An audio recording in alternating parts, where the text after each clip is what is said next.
This is exactly right. The Hulu original series Furious is now streaming on Hulu and Hulu on Disney+.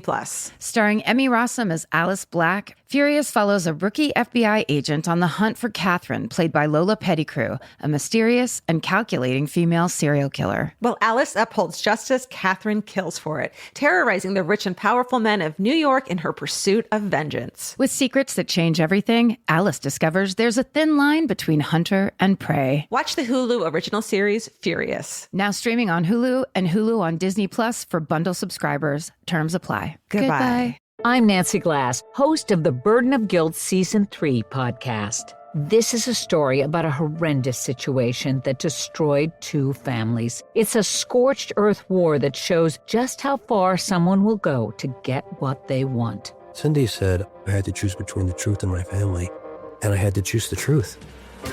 Listen to Season 3 of Burden of Guilt on the iHeartRadio app, Apple Podcasts, or wherever you get your podcasts. This is Chelsea Handler from Dear Chelsea. Every week, the news gets worse, the world gets crazier, and Yamanika is here to tell whoever's responsible, you're the problem. Do you know I just found out who Sydney Sweeney was? If he got a bunch of women, then I should have a bunch of men. Do better or do less so I don't have to do so much. I'm Yamanika, and I'm out. Listen to You're the Problem with Yamanika starting on July 15th on the iHeartRadio app, Apple Podcasts, or wherever you get your podcasts.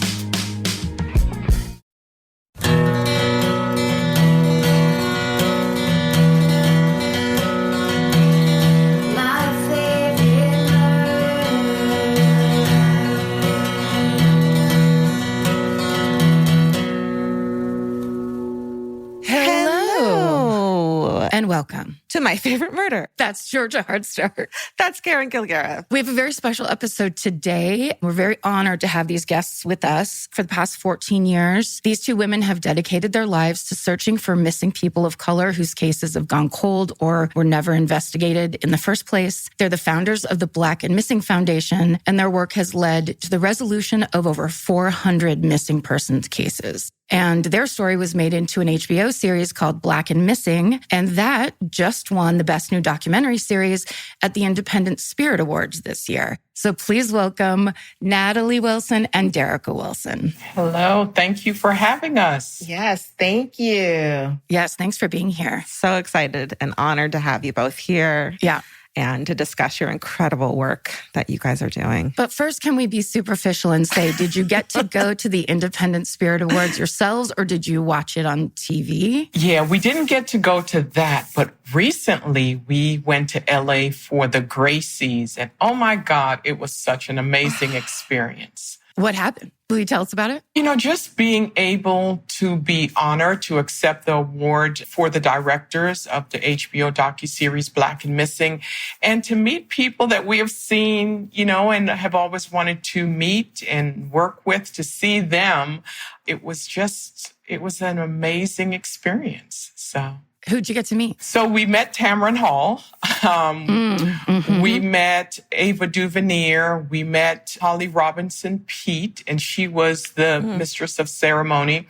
And Derrica will tell you, I was fanning out. I saw Maria Taylor.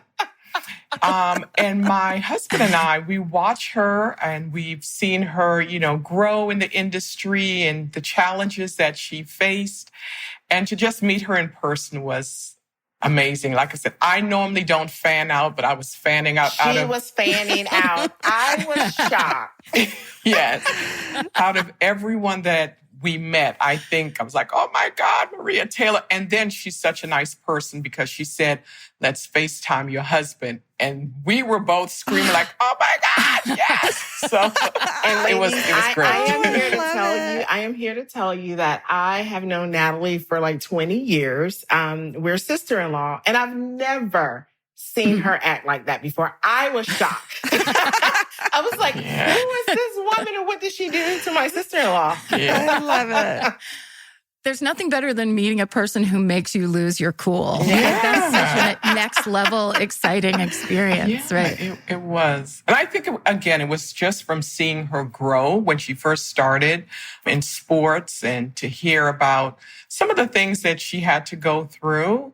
And we were rooting for her, praying for her, and just, wanted her to do well. So to see her there, it's like, oh my gosh.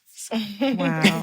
Love that. And then to be winners yourselves at a thing like that, where there's people all around you that you recognize, and then you're the ones being honored as well.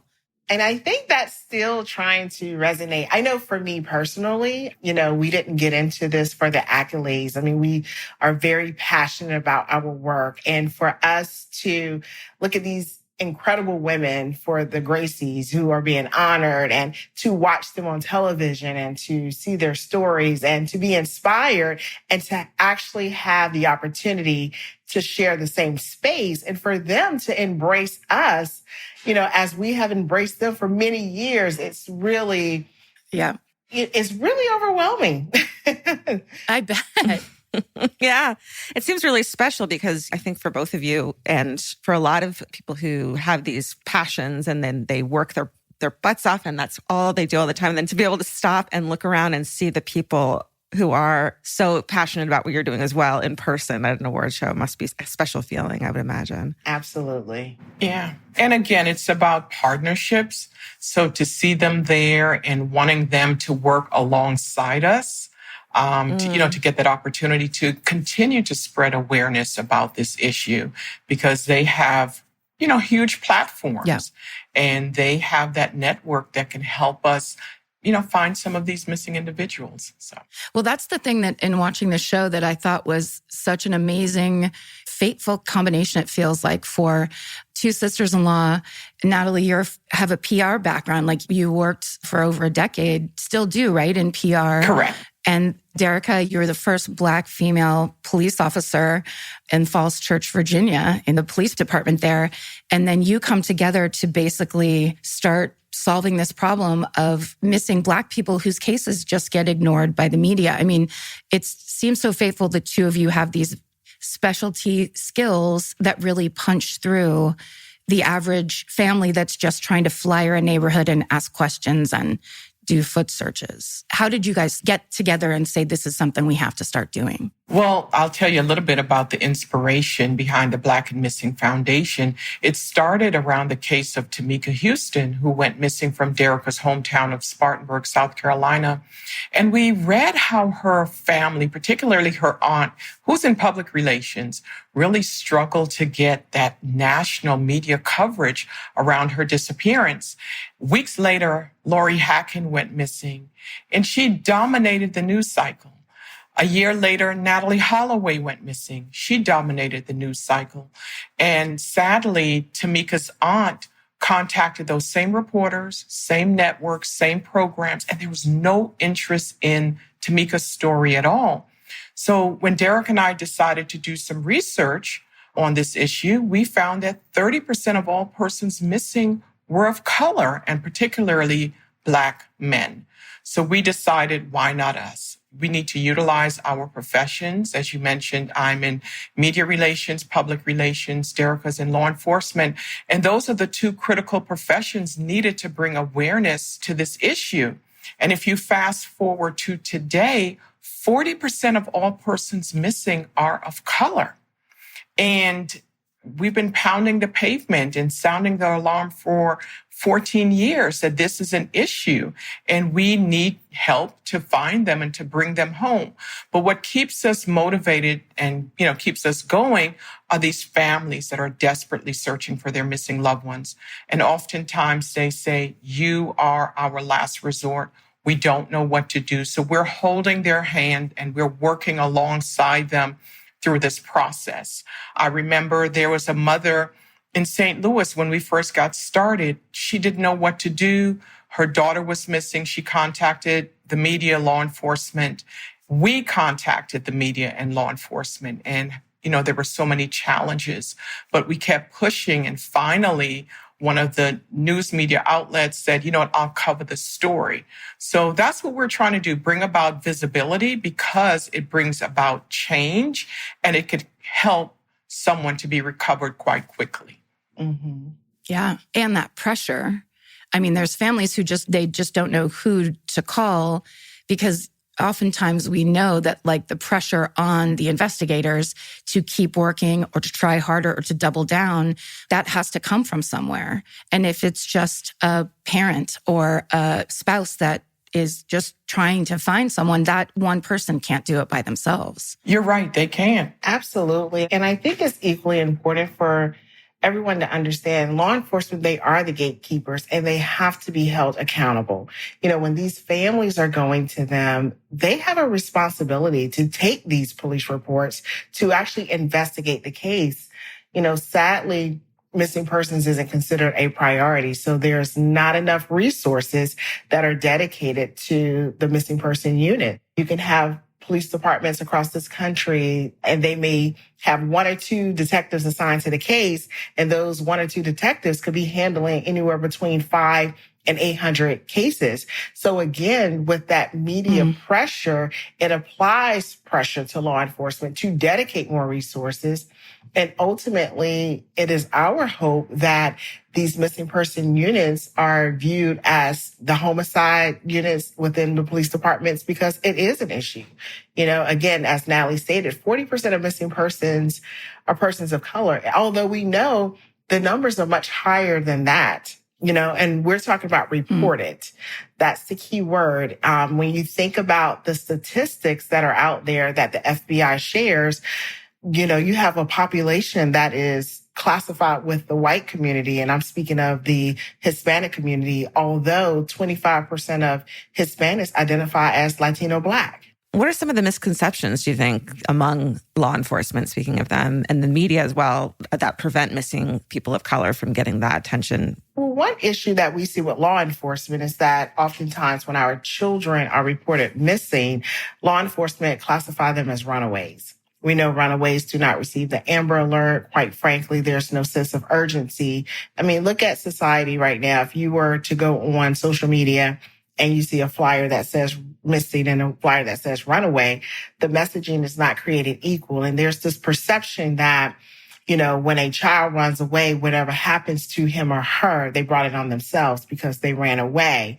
But we have to dig a little deeper, because if they are running away, we need to understand what are they running from and who are they running to. Because 1 in every 4 child that actually runs away is solicited for sex. Yeah. And in regards to the media, we know that there needs to be more diversity in the newsrooms so that the stories are fair. And we say less is more. So less of one individual and cover more of these cases, it will increase the chance of a recovery. And oftentimes, you know, I think that our cases, our children, our adults are seen as criminals. Our children are adultified. They're not seen as victims by the media. And that's how the story is told. So the stories are really lopsided. And truly, race should not be a barrier to media coverage. Where you live, your zip code should not be a barrier to media coverage. Your income level should not be a barrier to media coverage. And that's what we're trying to do, is change the narrative that these are not thugs. They're not criminals. They are valuable members of our community, and they're mothers, they're fathers, they're our children, they're our grandparents, they are our neighbors. And we can no longer turn a blind eye on this issue. But I will say that we have come a long way, and we now have media partners, national media partners. And we've been called into the newsrooms to say, how can we work together and how can we do a better job in covering these cases? So we're seeing some traction. We believe that we're moving in the right direction, but we still have a lot of work to do. I'm Nancy Glass, host of the Burden of Guilt Season 3 podcast. This is a story about a horrendous situation that destroyed 2 families. It started more than 7 years ago when Cindy and Kenny were 2 40-somethings who had just gotten engaged. Days later, they walked into a scorched earth war they never saw coming. Turn around and put your hands behind your back. The cops came into my house and threw me in jail. And to Cindy's surprise, her fiancé Kenny was charged with abusing one of her children. I never once doubted Kenny, and I always doubted the accusation. On Season 3 of Burden of Guilt, you'll hear a story about the lengths someone will go to in order to get what they want.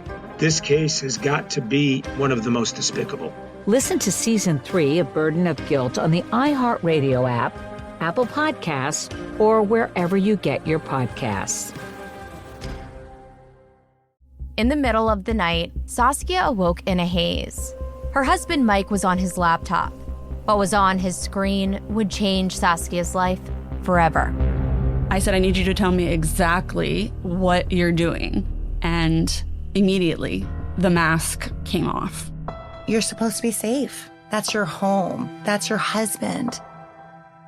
Listen to Betrayal Season 5 on the iHeartRadio app, Apple Podcasts, or wherever you get your podcasts. On Boxing Day 2018, Joy Morgan was last seen at her secretive church. 6 weeks later, she's reported missing. I'm Charlie Brinkhurst-Cuff, and after years of investigating Joy's case, I need to know what really happened to Joy. This is The Missing Sister, the true story of a woman betrayed by those she trusted most. Listen to The Missing Sister on the iHeartRadio app, Apple Podcasts, or wherever you get your podcasts. In the show, I think it was episode 2, I think it was Akia who went missing and she was pregnant. Am I right about her name? Yes, Akia Eggleston. Akia Eggleston. And when you guys show up there, people start talking about how the police said that they went by and took statements or something, but someone told a story of finding her ID or her ATM card in the bushes right outside her front door. So it's like, if they went there at all, how hard could they have looked to not have found something that important right outside her door? I just have to be honest, I was just really surprised by where it just seemed like, wow, that's underserving on a level that I had no idea about. Well, to even take it a step further, and it really is frustrating for these families, in the episode, it shows that we went to the police department also, which is directly across the street from where Akia went missing, and to speak to 3 uniformed officers, including the commander, who had no knowledge that Akia was missing from across the street. That right there is,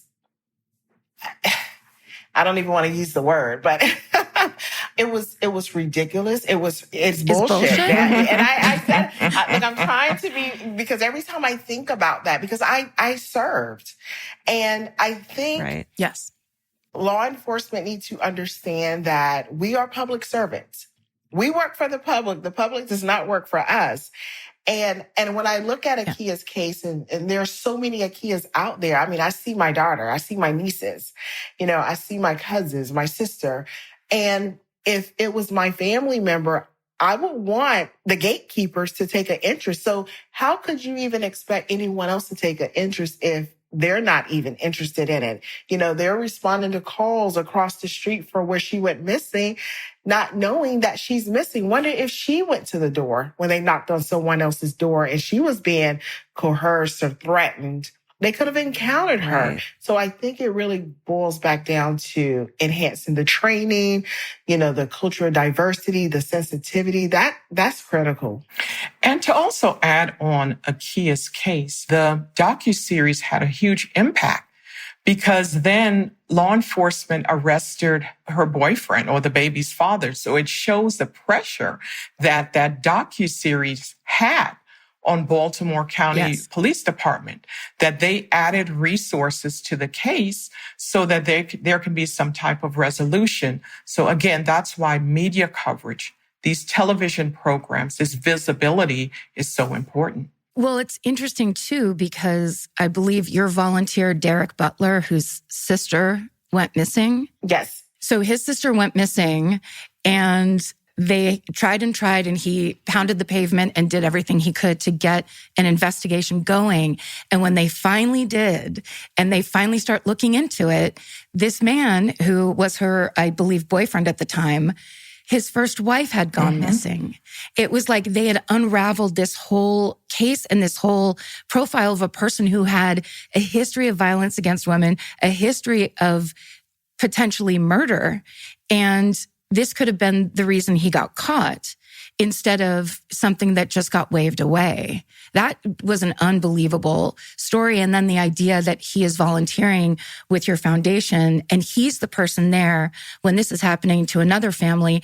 And he's saying to people, like that woman said, it was so heartbreaking of like, I'm afraid I'm going to forget what she looks like. And he went, you won't, you won't. Because it's not someone pandering. It's not someone patting someone on the shoulder. It's a person saying, I know exactly how you feel right now. I mean, that just seems, what a difference that probably makes for people.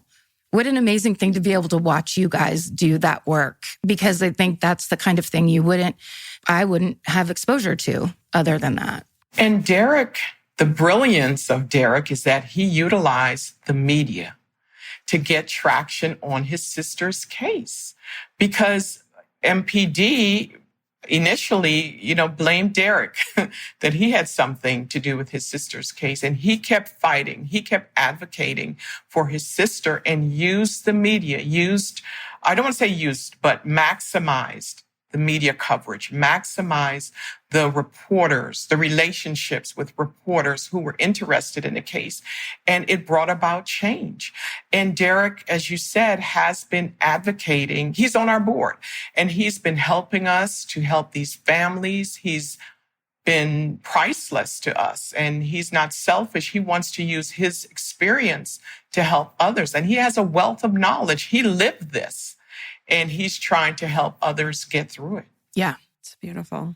It's really beautiful. It's like you can take a negative and then take action with it. It's very inspiring.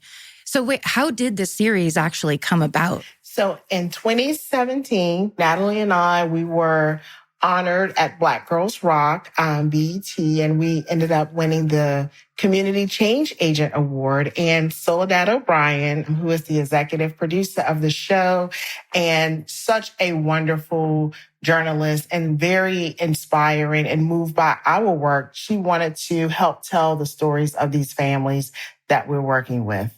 So that's really how it all came about. If you ask her, she will say something a little different, saying that she had to fall on her knees and beg us. I don't recall that. I don't recall that ever happening. I love that, first of all, it's more awards. Yeah. So clearly you guys must have very large mantles with all your awards that you win.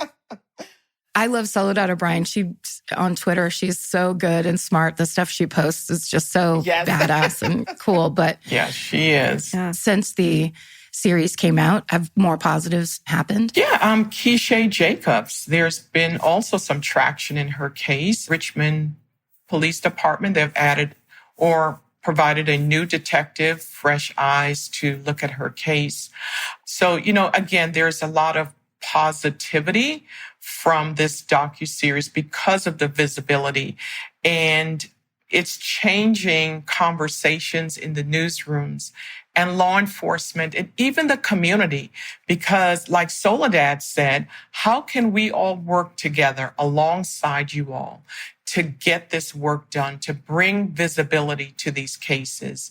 Because we all play a vital role. And just to add on to what Natalie stated, law enforcement, they're now viewing us as allies. We're not trying to step on their toes. We want to be a resource for them, understanding that there is a lack of resources when it comes to the missing persons unit. And for us to be able to hold these families' hand, for them to understand what's needed, what are the next steps. And so that is something that we're able to provide to them. And oftentimes the families will reach out to us before they even reach out to law enforcement. But, of course, we help bridge that gap because we're not naive in knowing that there is a lack of trust when it comes to the minority community and law enforcement. So for us to be able to at least take them by the hands, walk them through this process. And even when their loved one has been found, it's so important for people to understand that the person that went missing is not the same person who returns home. There are other resources that these families need. So these families become our family, and we don't stop once their loved one has been found or once, sadly, the outcome wasn't what was expected, we still continue to support these families. Wow. What a beautiful service. Thank you. To your community that you do. It's so impressive. Thank you. It makes so much sense. It's almost like planning for the future of how can we develop services for people who go through these traumatic experiences. And it isn't just down to evidence, no evidence, attention, no attention, or whatever, because clearly some of these cases are connected to sex trafficking, which is obviously a huge problem in this country.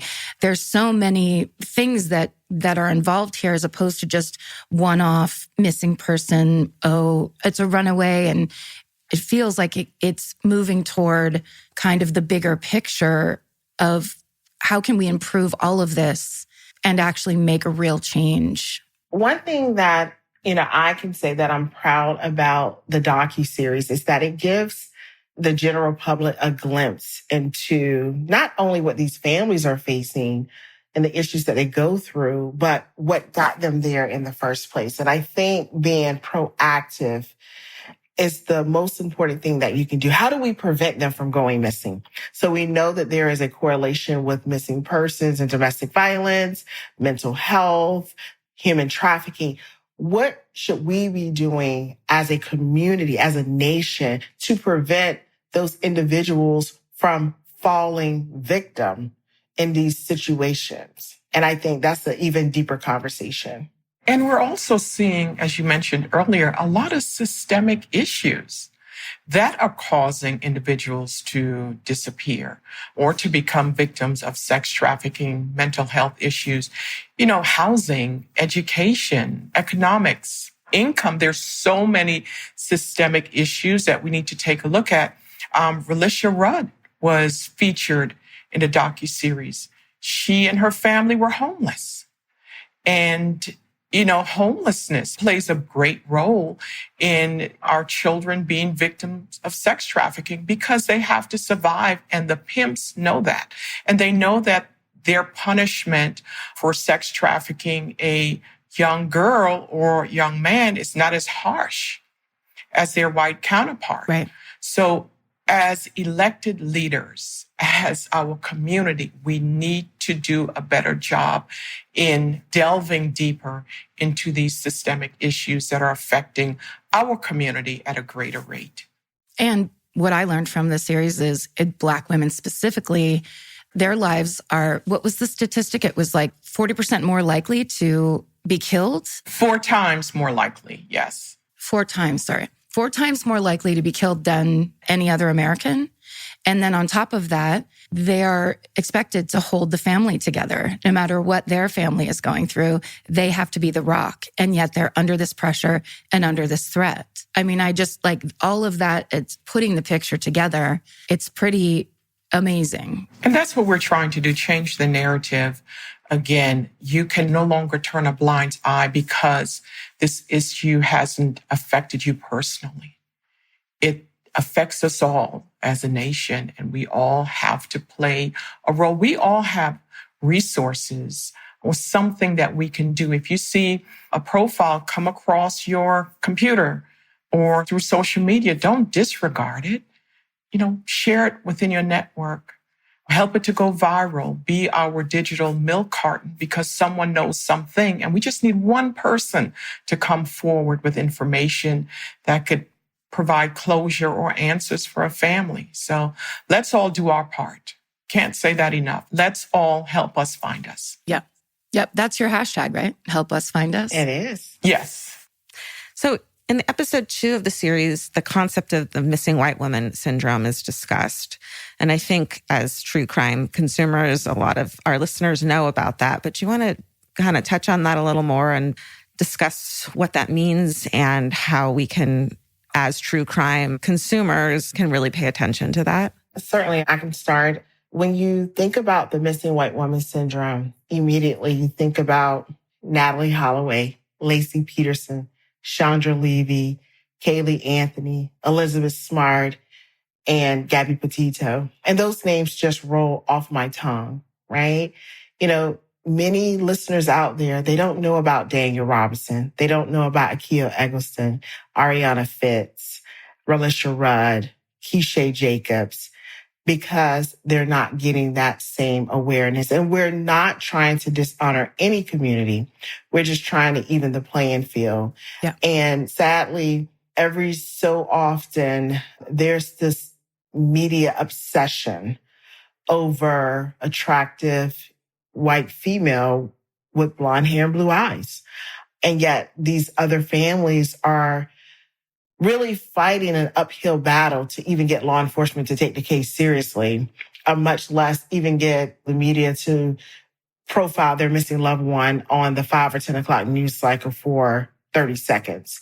And so as Natalie said, we are really trying to change that narrative. Less is more, less of one race and more of everyone else, just really greater the chances of a reunion, because the unknown is just so devastating. Not knowing if your loved one is hungry, if they're cold, if they're being mistreated, if they're going to walk through the front door again. And the way we try to get our community to even connect, to feel that empathy with these families, because we hope that no one ever have to experience anything like this.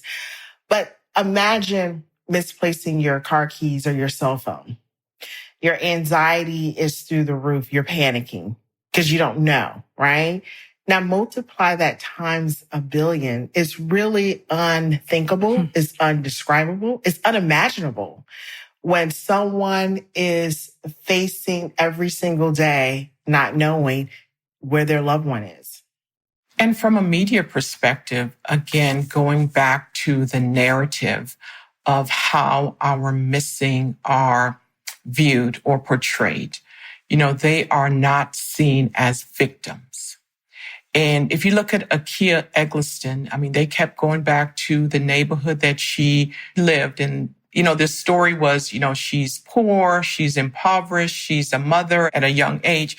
And that has nothing to do with it. This woman is missing. She's 8 months pregnant. Let's focus on her and trying to bring her home. And what we're noticing, sometimes the images that the media would use, they're not compelling, or they're images that would make the community say, you know what, yeah, he deserved it or she deserves it. So we just have to be mindful of the images and the narratives that we're putting out there, because it really impacts the behavior of our community with them searching for this missing individuals. Yeah. And if I can just add one thing, I remember we were speaking with some media partners, and I recall Natalie saying to them when they were like, well, what can we do? And she said, don't wait for the story to be trendy. You break the news. And I think if more of these outlets will break the news, I think it would allow families to reunite much quicker. It will apply the pressure to law enforcement to dedicate more resources, and we can close these cases. I'm Nancy Glass, host of the Burden of Guilt Season 3 podcast. This is a story about a horrendous situation that destroyed 2 families. It started more than 7 years ago when Cindy and Kenny were 2 40-somethings who had just gotten engaged. Days later, they walked into a scorched earth war they never saw coming. Turn around and put your hands behind your back. The cops came into my house and threw me in jail. And to Cindy's surprise, her fiancé Kenny was charged with abusing one of her children. I never once doubted Kenny, and I always doubted the accusation. On Season 3 of Burden of Guilt, you'll hear a story about the lengths someone will go to in order to get what they want. This case has got to be one of the most despicable. Listen to Season 3 of Burden of Guilt on the iHeartRadio app, Apple Podcasts, or wherever you get your podcasts. In the middle of the night, Saskia awoke in a haze. Her husband Mike was on his laptop. What was on his screen would change Saskia's life forever. I said, I need you to tell me exactly what you're doing. And immediately, the mask came off. You're supposed to be safe. That's your home. That's your husband. Listen to Betrayal Season 5 on the iHeartRadio app, Apple Podcasts, or wherever you get your podcasts. Hey everyone, it's the Jonas Brothers. If you haven't heard, our new podcast is called Hey Jonas. And this week we're hanging out with someone we're really big fans of. Millie Bobby Brown. We talk about her new movie, Enola Holmes 3, family life, and all the amazing things she has going on right now. Plus we find out what she really feels about the Stranger Things ending. You have over 60 animals. I don't know where the number 60, and I've really got to figure that out. There have been plenty of sheep in my bed. It's a big bed. I'm literally sleeping in the bed. Listen to Hey Jonas on the iHeartRadio app, Apple Podcast, or wherever you get your podcasts. I also noticed that the young woman who actually was found and she had autism. Kennedy High. Kennedy, that's right. Kennedy High. Her story, it changed as I was watching it by hearing that she had autism. Like it was this slow personification of not just a missing teen, not just a girl and you see her in a picture and there's kind of nothing to attach to it. Suddenly it's, oh, this is really important. She has autism. There's something to this that's like building the real person around it and getting through to that idea of here's the mother and here's the concern and actually giving it that chance to be the story conveyed as this is a real person, just like somebody that might be in your family. That idea that it's scary, but I do feel like in that moment, I realized that my own desensitization, because then when I learned she had autism, it was like, that's really scary. And it's like, that should be the feeling every time. That was just kind of mind-blowing in that moment where it's like, yeah, you need the story to be told so that you can hook into it and know that you're talking about this real person. Absolutely. That was a teachable moment, because children, they're vulnerable regardless, right? But when you add on the layer of having a disability, that should not be at the forefront. All the resources still should be dedicated to finding the missing child, and no one should have to walk around with a stamp on their forehead. Right. And so that case is very near and dear to me personally as well, as a mother of a child with a disability, and how relaxed law enforcement was. And I think it's also that teachable moment where not every disability is visible. Sometimes people would look and think and assume that everything is normal. Just like the officer in Kennedy's case, he was interviewed and it was shown in episode 1. He was like, to go to the school that she went to, you have to be incredibly smart. I didn't know anything about autism. Well, she shouldn't have to walk around and broadcast that she has a disability. You should at least dedicate the resources in finding her. Yeah. And I really like what you just said too. Our community, the law enforcement media are desensitized about this issue.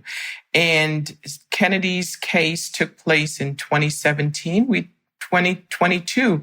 We recently had cases similar to that where law enforcement basically, your child is laid up with some man. Like how desensitized and, insensitive is your comment. So it's still happening today that law enforcement, still isn't taking these cases seriously. And as a result, so much time has gone by and clues, and it's making it harder and harder to find these missing individuals. Yeah. Right. And that's so important too with the piece of the media coverage. That takes months to track down an outlet that will cover a case. That's months gone. So that's why it's so important, right, for the media to immediately be proactive. Absolutely. Yeah. That's true. But social media is vital for us too. Again, we can't always wait on that 5 and 10 o'clock news cycle. And Natalie and I, we travel to New York often on the Acela from Washington, D.C. And we are in New York in 2.5 hours. So when you put that in perspective of a person that may go missing at 12 noon, they could be in New York, they can be in Boston, they can be anywhere before the media circuit even picks up the story. But yet we have to reach people where they are. And so many people have devices, whether it's their cell phones, their iPads, laptop, they are always in touch. And so we have to go where they are, and utilizing our platforms and our community as our digital milk carton has been vital for the success of reuniting so many families together. Yeah. And media coverage is vital. Again, it's bringing about that awareness. A couple of weeks ago in the DC area, we had 2 young girls who were missing, and we were able to get them that media coverage. They were missing for 10 days. And because of that media partnership, we were able to work with, law enforcement and the community to bring them home. So media is vital, and we're so grateful for the media partners that we can tap into immediately, not only in the DC area, but nationally to help cover these cases. Yeah, there was one part where, and I think it was the part where you were trying to get coverage for the self-defense class that you guys were holding for the community. And you were just trying to call around to say, hey, can we just get a little coverage on this so that people come? Because how great would that be if a bunch of people knew that there were these self-defense classes? And the way the person kind of weirdly talked around it and then was like, maybe not today. And it was like you just kind of hung up the phone and went like, And I was like, thank God. Like that, to me, having a PR person where, and I can't imagine if we were actually talking about a loved one of mine, where I would be so angry. I would be so reactive. I would be so like, it'd be so hard not to yell. It'd be so hard not to be emotional about stuff like that. And I was just like, oh, that's why this is so perfect. She is the classic PR person that's like, thank you very much. I will talk to you again tomorrow. Like, I will be back. Well, we've been through that. So that wasn't the first no. We go through that all the time. But I will say that same media outlet after the docuseries, guess what? They're our media partners. So I can call them and say, hey, I need your coverage. And they're like, okay, how can I help? So it's building relationships. And again, we know that every case, every activity or event that we have will not get media coverage, but we are building those relationships so that the important ones and the most critical ones, we can get it out there immediately. And people, I think, want to do good. Many people want to do good. And nobody wants to see themselves as the people that are gatekeeping and keeping things out. Nobody wants to be that person in the whole story. Like to go back and be able to say, can we change that? We dropped the ball there is great. It's a great opportunity for them to be like, yeah, we are going to do it differently from here on out. And one of the reporters who recognized his station, I don't know how he did, but he recognized his station. He called me and he said, if you had called me, that would have never happened and it wouldn't happen again. And I promise you that I'm always available to help. So it didn't work then, but it's working out now. Yeah.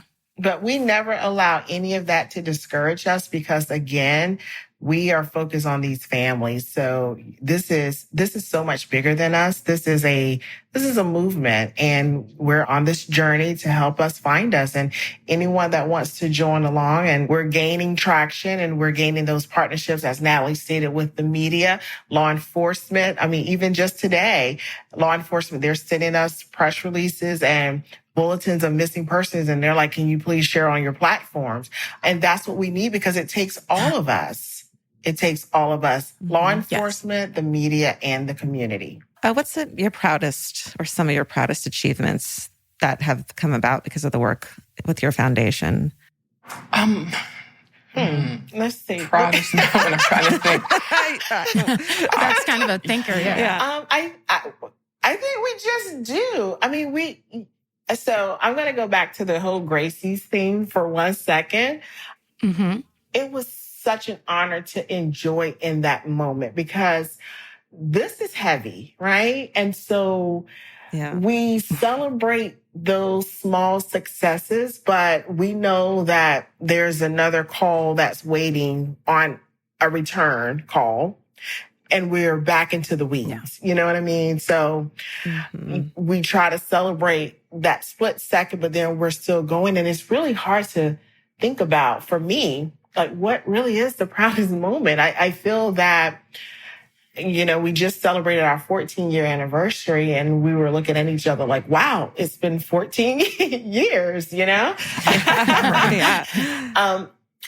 I just think that, again, people understanding and recognizing that, we're 2 women, we're wives, we're mothers, just trying to make a difference. And I've always said, if there's an issue, you must be willing to be the change. And I just look at us, we're trying to be the change that our community needs.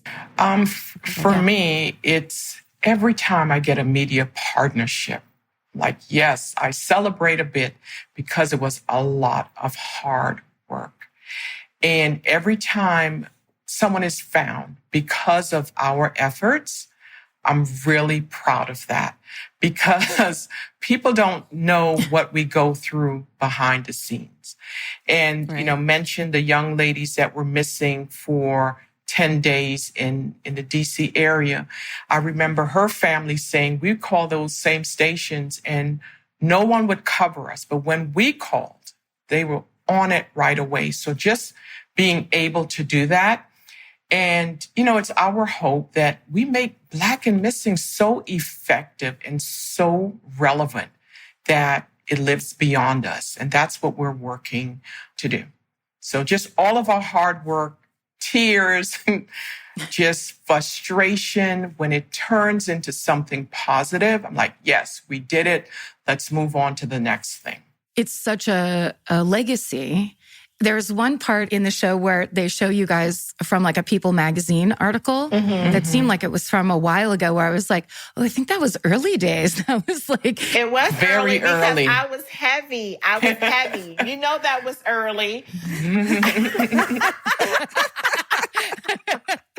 We all like to go through many, many looks in our lives in many different shapes. I myself am an enjoyer of many shapes. But, this isn't new. This series coming out isn't the beginning of your work. Right. It's basically recording this body of work that has been done with no awards, has been done with no cameras, has been done just showing up and getting it done. And it's really unbelievable. It's just like, congratulations on doing it and just being the real deal. It's pretty breathtaking. Thank you. Thank you. Thank you so much. Yes, we really appreciate that. Yeah. So what do you guys do? Because it is so heavy. What do you guys do for work-life balance? Like, what do you do for fun and to, when you need to blow off steam? Be honest, please. Honest. Okay. So for me, two things that I'm doing. I'm Caribbean. I listen to my soca music. It grounds me. It lifts me up. It empowers me. I don't know what it is about it, but it takes me back to a place where I know that I can do this work. I know that I have everything within me and it keeps me going. And most recently, what I've started to do is I'm not looking at my phone before 7 o'clock because families were calling, and I'm not being insensitive or anything like that, but I have to fill my cup up in order to help them. But they're like, my loved one was just found murdered, or someone's trying to kill me, or just all of this heavy, information. And I'm like, I can no longer respond before 7. I have to gather myself, do my prayer, meditation, and get my mind together, and then move forward in helping the family because it was becoming very heavy for me.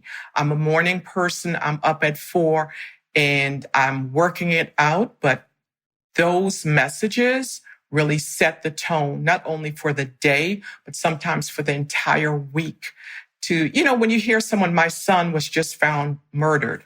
And some of the stories are very graphic, and it just was weighing on me too much. So I've made a concerted effort to not look at my phone before 7 a.m.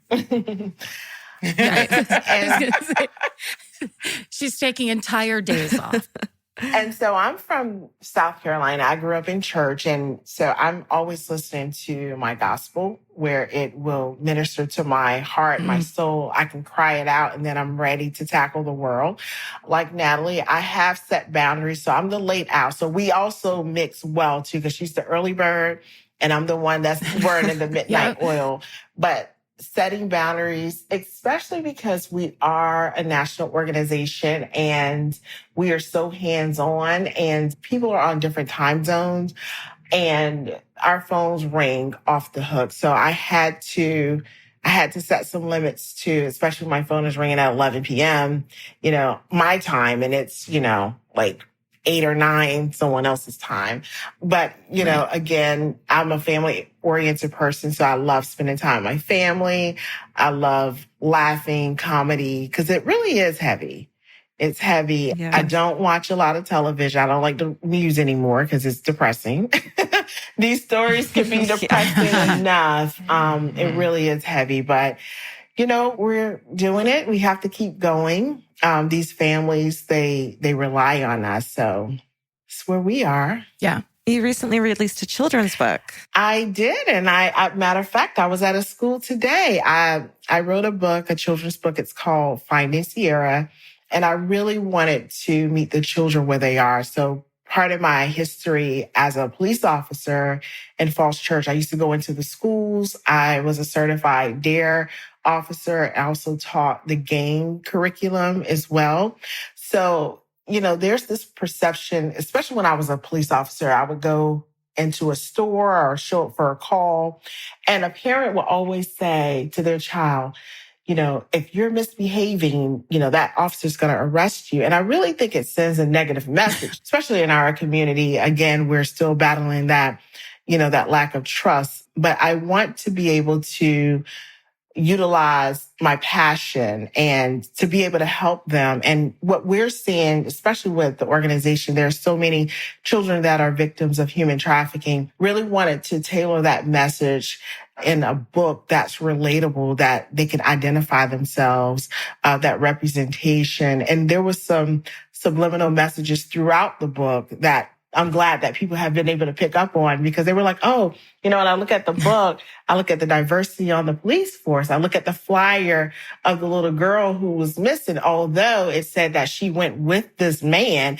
because I want the message to be clear that this child is missing. She's not a runaway. So it was those little hidden messages that I wanted to be very pronounced and really spark that discussion that should really start at home, but being able to go out into the schools and teach it and talk to the kids about it, it's been rewarding as well. Yeah, that's amazing. Writing a book is hard. So we congratulate you because it's a huge endeavor. It's a big deal. Finding Sierra by Derrica Wilson. Buy that book if you can. Thank you. Thank you so much for talking to us today. We're just big fans of the work that you're doing and the strength and the smarts that it takes to get it done. So congratulations. So if you haven't already, please watch the multi-award winning 4-part documentary series, Black and Missing. It's streaming on HBO Max. The hashtag Help Us Find Us is on Instagram, and their handle is at Black and Missing FDN. And if you want to learn more about the Black and Missing Foundation, go to their website, which is blackandmissinginc.com. And while you're there, you can make a tax-deductible donation to ensure that the work that Natalie and Derrica are doing can continue to help find Black and missing people in this country. Georgia and I would like to make a donation to your foundation because we're so proud of the work you do. Thank you. We're going to make a $25,000 donation to you guys to help you out. Thank you. Wow. We're in awe. We're part of the media. Yeah. We're part of the media. Wow. We want to help. We really believe in what you do. And we're really happy to be able to give you a platform. Thank you so much. Thank you. Oh my God. Thank you. And thank you for that donation and for using your platform. Absolutely. To bring awareness to this issue. And, your viewers, they can help. And it's about our community coming together. So thank you so much from the organization and the families that we serve. Yes. I'm speechless. Yes. So thank you. I am Didn't too. expect it. Thank you. Well, we're in awe of you and the work you do, and we're just honored to have you talk to us today. And anytime you want to come back on and share stories, we would love to have absolutely. you. We'd love to talk to you again. Thank you very much. Thank you. Absolutely. You made my weekend. Listen, I am never speechless, and I'm sitting here and I'm like, Thank you. We didn't mean to drop that on you because we like to donate to the things that we talk about, Yeah. and I'm so sweating. normally we just do it and we're only talking to each other. This is the first time we've had to tell people directly to their face that we were going to do it. It's just like, ew, it's kind of creepy. It's like, it feels like. Okay, this is like when I met Maria Taylor. I'm like, and you okay. know what? And I'm so glad this is just the audio and not the video because if anyone was to see us right now, but thank you so much. Thank you. Thank you. Thank you. Thank you. Yes. You guys are the ones that deserve the thanks. Yes. And for all your work is just so important. Yeah, thank you. And for every listener out there, last thing I would like to say is that, missing persons isn't a Black issue. It's not a white issue. It is a American issue. It's a human issue. And it takes all of us. So we all play a part. Yeah, perfectly put. Thank you so much, you guys. Thank you. Thank you. Have a great weekend. Yes. You too. Absolutely. Look, I'm still sweating. Okay, I'm still.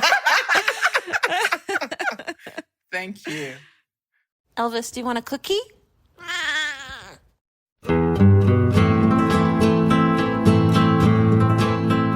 This has been an Exactly Right production. Our senior producers are Hannah Kyle Crichton and Natalie Wren. Our producer is Alejandra Keck. This episode was engineered and mixed by Andrew Epen. Email your hometowns and fucking hoorays to myfavoritemurder@gmail.com. Follow the show on Instagram and Facebook at myfavoritemurder and on Twitter at myfavemurder. Goodbye.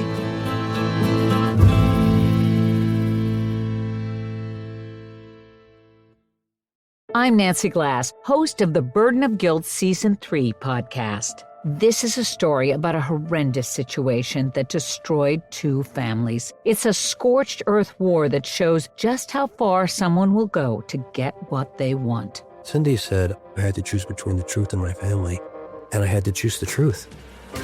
Listen to Season 3 of Burden of Guilt on the iHeartRadio app, Apple Podcasts, or wherever you get your podcasts. My first guest is Paris Hilton, Shakira, Luke, and Yerin. You have surprises? Many surprises. Welcome to the Sweet 305 podcast, where the group chat comes to life. What up? You're the only person I know that loves a yellow Starburst. It's lemonade.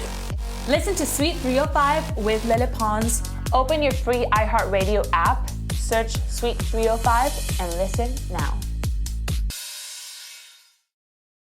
Hey, Portlandia fans. Carrie Brownstein and Fred Armisen here. The dream of the 90s is alive in podcast form. We're launching Podlandia, AO Rewatch, our brand new podcast where we revisit every episode of Portlandia together, breaking down sketches, going deep on our iconic characters, and pulling back the curtain on how it all got made. And we'll also be joined by the people who helped bring it all to life. Guest stars, collaborators, and friends, including director Jonathan Kreisel, the mayor himself, Kyle MacLachlan, legendary musician Amy Mann, and many more. Kyle is going for it here. You fully improvised not just words, but a song. Well, I thought you were all going to write a song. I remember you thinking that. Listen to Podlandia, AO Rewatch on the iHeartRadio app, Apple Podcasts, or wherever you get your podcasts.